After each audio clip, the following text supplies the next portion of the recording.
C'est parti, t'es sans doute en vacances, t'as loupé pas mal d'actu paddle, je te fais le débrief pour ce début août. Et crois-moi, il y a pas mal de choses à dire. Donc, première chose, annulation du match du siècle. Et quand je vais te donner l'affiche qu'il y avait et qui se fait pas, franchement, tu vas être comme moi, t'aurais bien aimé voir ce match qui aurait été un truc de dingue. Je t'explique un peu plus loin pourquoi ça n'a pas eu lieu. Ensuite, un jeune prodige de 19 ans va venir bousculer tout ça, je t'en dis aussi un peu plus. Et il a pris pas mal de place au classement mondial. On risque de le voir assez souvent. Et enfin, les dames, évidemment, les numéros 1 mondiales, est-ce qu'elles ont perdu leur titre au bout d'un moment face à Trier et Brea? Je te dis tout à la fin de cette vidéo. Je te dis tout à la fin de cette vidéo. Mais c'est pas fini, on va dépasser les frontières et tu vas voir que le paddle traverse tous les pays. Voilà, t'es bon, t'es prêt, t'es bien assis? Allez, on y va. Première news, le tant attendu affrontement entre Tapia, Lebron, Galan, Coelho, le fameux match du siècle, est finalement annulé. Pourquoi? Juan Lebron est toujours en convalescence, blessé au bas du dos depuis le P2 de Valladolid. Il se retire de l'invitation en Afrique du Sud, mais pas de panique. L'organisation promet un remplacement excitant, avec des stars comme Tapia, Galan, Baladeskin, Stupa, bref, de quoi faire.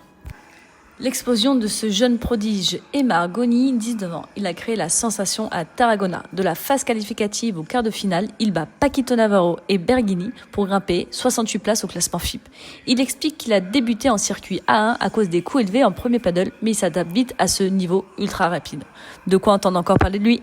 Trier et Béa s'imposent à Tarragona. Chez les femmes, c'est elle qui cartonne. Elle remporte le P1 de Tarragona en battant la paire numéro 1, José Maria Sanchez, et s'installe en tête du classement par paire, tout en confirmant la domination de Trier en tête de ranking individuel. Le paddle est bien le sport viral du moment. Ces news montrent bien que le paddle ne se résume pas qu'à des coups spectaculaires. L'intérêt médiatique se cultive aussi par la nouveauté. Comme ce buzz en Inde, MS Dhoni, la légende du cricket, joue au paddle avec le compositeur Anirudh lors de l'inauguration d'un centre 7 paddle à Cheney. La vidéo fait le tour du monde et révèle encore une fois la capacité du paddle à fédérer au-delà des frontières sportives. Voilà, pour résumer, un match du siècle qu'on aurait bien aimé voir, qui a été annulé. Peut-être que ce sera une prochaine affiche. Un petit jeune qui commence à exploser et qui va nous bousculer un peu tout ça. Les nouvelles numéro 1 mondiales, ça devait arriver, ça c'était sûr. Et ensuite, on voit que le paddle, en fait, ça va dans le monde entier. Voilà, j'espère que ça vous a plu. N'hésitez pas, abonnez-vous, likez, commentez et actionnez la petite cloche pour être au courant des prochaines actus du paddle. Ciao, ciao!